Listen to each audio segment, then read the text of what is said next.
People passed her every day and forgot her the moment their eyes left her. That's how invisible Ada had become. She didn't beg, not with her hands, not with her voice. She had learned that begging gave people permission to humiliate you, and she had lost enough dignity already. She simply was a quiet presence outside the gates of a luxury hotel in Victoria Island, sitting cross-legged beside a small tray of individually cleaned mints wrapped in clear plastic, 50 each. Fresh breath for the rich. Every mint had been picked from half-empty wrappers discarded in dustbins. She washed them carefully with salt water and lemon juice, repackaged them neatly, and arranged them like fine jewelry. That was her hustle. She had rules. Rule 1. Never make eye contact. Rule 2. Don't smile unless they smile first. Rule 3. Look like you're trying, not surviving. Most ignored her. A few tossed coins, one or two sneered, but none remembered her. Until he stopped. It was a Thursday. Late afternoon, the sun was folding into dusk, and traffic fumes drifted in like burnt toast. Ada was adjusting her scarf when she saw a pair of polished black shoes stop in front of her tray. She didn't look up. She had learned long ago that curiosity was dangerous. But then, he crouched. "You wash these?" he asked, picking up one of the mints gently, like it was something sacred. "Yes," she said, barely audible. "They're perfectly arranged." She shrugged. "They sell better when they look clean." He smiled. "What's your name?" She hesitated. No one had asked her name in weeks. "Ada." He stood, reaching into his inner jacket pocket, and handed her a card. "Derek Onwara, CEO, Derek Group. I might have a job for you," he said. That night, she didn't sleep. Not out of fear, but disbelief. She lay on the floor of her makeshift tent behind a collapsed gas station, tarpaulin roof sagging, the ground hard and damp. The card was clutched tightly in her palm, like it might disappear if she let go. She had dreams once, big ones, studying literature, becoming a teacher, starting a mobile library for street children.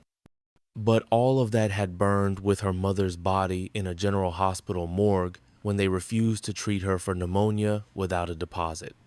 Her father had died earlier in a bus crash. Her younger sister had been sent away to relatives in McCourty and never came back. No letters, no calls. That was 3 years ago. Since then, she had become a shadow. But this card, this man, was it real? 2 days later, the same black SUV pulled up outside the gas station ruins.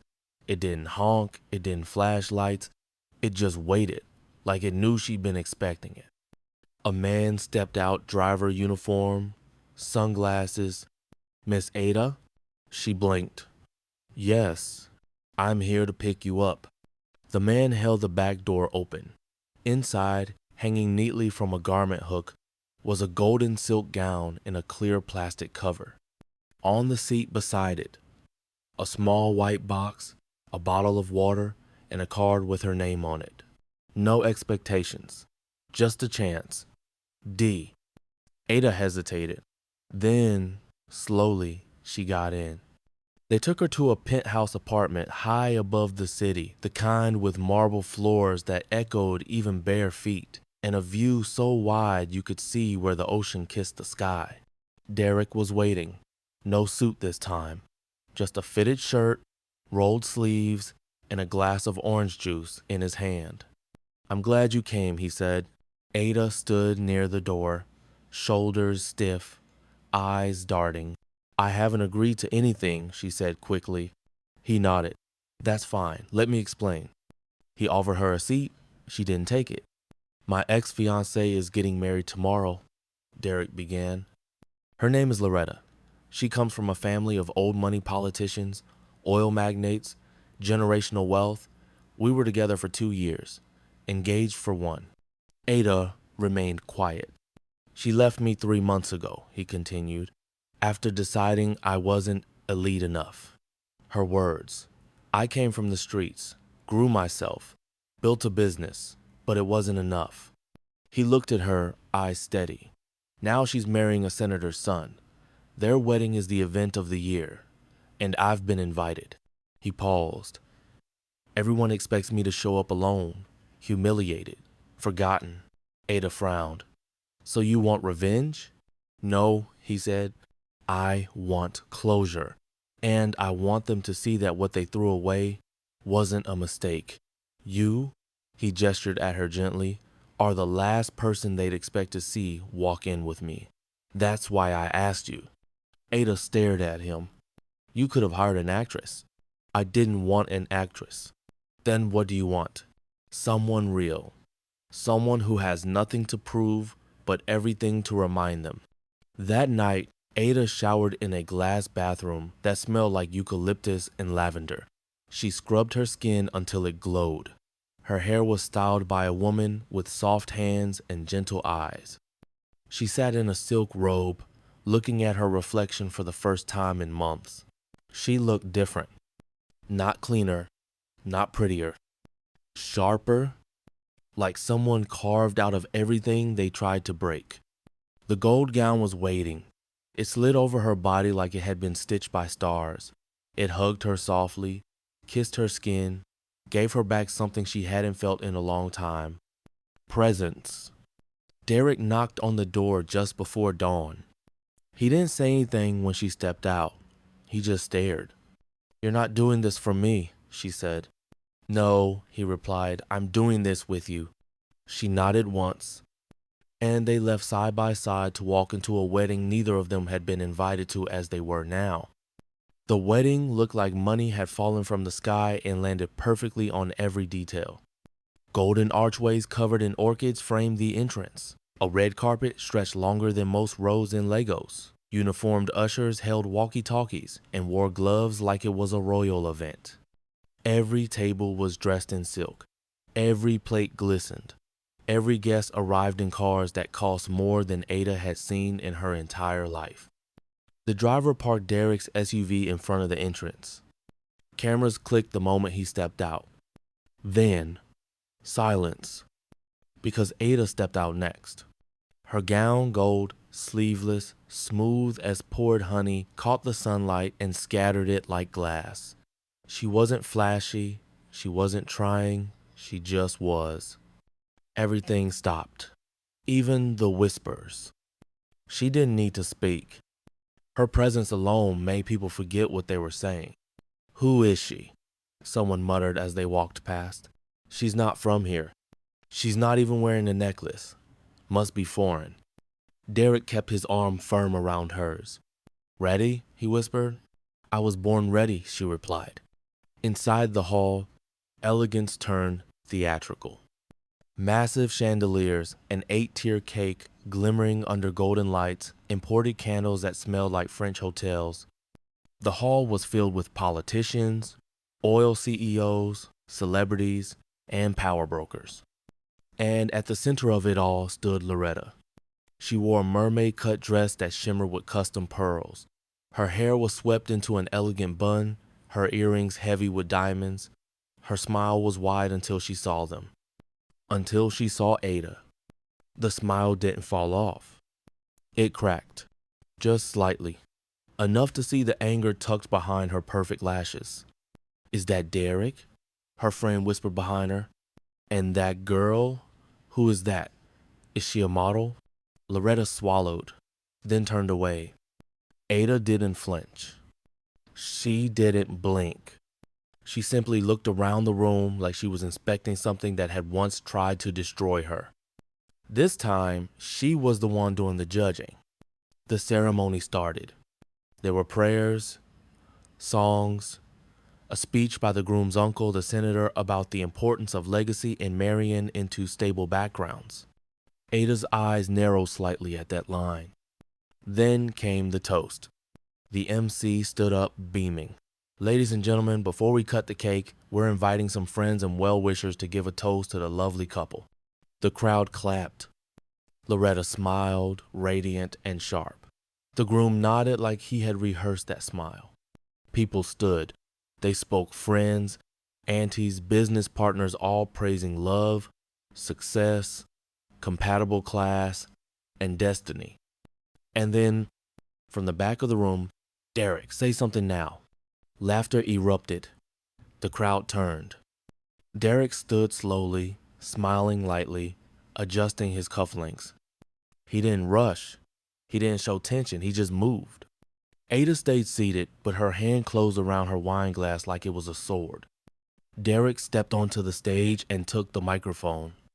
The room fell silent. "Good afternoon," he began. His voice was smooth but quiet. "I didn't prepare a speech, but I have a few words." He looked around the hall at faces that had once called him unworthy, at Loretta's father, who once told him, "You can't polish a hustler into a husband." Then he turned toward the bride and groom. "Loretta and I were once something." A few murmurs. Loretta's smile remained thin now. "I was a different man then. Still building, still trying, still hoping that love could be enough to cross class, politics, and expectations." He paused. "I was wrong." Now the groom frowned. Loretta blinked. "I wasn't wrong about love. I was wrong about what some people call love. See, real love doesn't check your account balance. It doesn't ask for bloodline. It doesn't come with requirements." The crowd leaned in. He turned slightly, gesturing to Ada, who still sat poised. "Today, I walked in with someone the world once ignored. A woman who has walked through more fire than most of you could imagine and came out gold." The room gasped. Loretta's fingers twitched. "She's not a prop. She's not a performance. She's a mirror." He locked eyes with Loretta, "And she reflects exactly what people like you tried to bury." Then he bowed slightly, returned the mic, and walked back to his seat like he had just dropped a match in a room full of gasoline. The silence afterward was thick. The MC tried to recover. "Wow. Thank you, Derek. That was heartfelt." Loretta's smile reappeared, forced, brittle. She picked up her champagne. But Ada stood, unplanned, uninvited. Her body moved before her mind caught up. She walked toward the stage, each step deliberate, calm, no shaking, no apology. The MC hesitated. Miss?" She didn't touch the mic. She just spoke, loud enough to reach the entire hall. "Sometimes you step on people thinking they're beneath you, but the problem with stepping on gold is it shines back." Gasps. The senator shifted in his seat. Loretta dropped her glass. Ada turned, looked straight at Loretta, and said, "Thank you. If you hadn't left him, I wouldn't have found a reason to look in the mirror again." And with that, she stepped down, walked through a hall of stunned silence, and never looked back. Outside, the sky had darkened. A breeze cut through the heat. Rain threatened but didn't fall. Derek followed her out. "You didn't have to do that," he said gently. "I know," she replied. "So why did you?" She stopped, looked at him. "Because it wasn't just about you. That wasn't just her wedding. It was a funeral for who I used to be." He blinked. "And who are you now?" She smiled, a real one this time, quiet, grounded. "I'm the woman nobody saw coming." They didn't speak on the way back. Derek kept his eyes on the road. Ada watched the rain gather on the SUV windows like shy memories refusing to fall. The city lights blurred in streaks of white and orange as the vehicle moved through the streets, but neither of them said a word. Silence was their agreement, a mutual understanding that what had just happened couldn't be summed up with small talk. When they reached the penthouse, Ada walked in first and sat on the edge of the armrest, still in the gold dress that now carried the weight of something deeper. Not elegance, not attention, power, real, quiet power. Derek poured 2 glasses of wine and handed her one. "To making an entrance," he said. She didn't raise hers. That wasn't an entrance. That was war. He smiled. Then I'm glad you were on my side. She changed into one of the long cotton robes from the guest room and returned barefoot. Her makeup was gone. Her earrings placed gently on the table. What now? She asked, sitting cross-legged on the rug. Derek lowered himself to the floor opposite her. What do you mean? You did what you wanted. You made your point. You got their attention. Loretta will never forget that wedding for the rest of her life. He looked at her carefully. Neither will you. Ada nodded. True. But I didn't just do this to win, he added. You changed the story.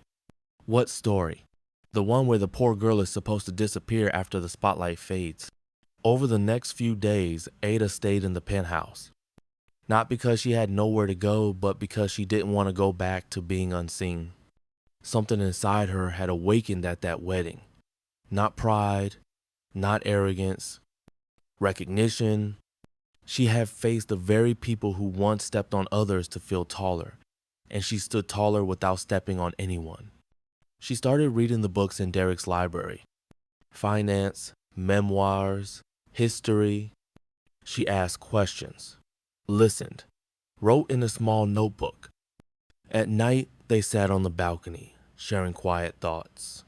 She told him about the kiosk she once cleaned for food. He told her about sleeping in his mother's tailoring shop in Surulere before the business took off. They weren't lovers. Not yet. They were two wounded people learning how not to bleed on each other. One afternoon, Ada stood in front of the mirror, not the gold dress this time, but herself, plain. She touched her reflection gently. Do you remember who we were? The girl staring back didn't blink. Then she stepped out, walked into Derek's office and said, I want to work. He looked up. Doing what? Building something. With meaning. You already did, he said. Number, that was a statement. I want to build substance. He nodded slowly. I run an education fund for girls, he said. Scholarships, skill training, but I've never had someone lead it who actually came from that life. She raised an eyebrow. You mean someone who didn't grow up in prep schools? Yes. She smiled. Then let's build something worth more than diamonds. They called it the Gold Dress Project, named after the moment the world saw her and couldn't look away. It started with 10 girls. Runaways, survivors, abandoned kids. Each of them taught how to read, how to speak with presence, how to own their space without apology. Ada didn't just supervise, she mentored. She taught from her own story.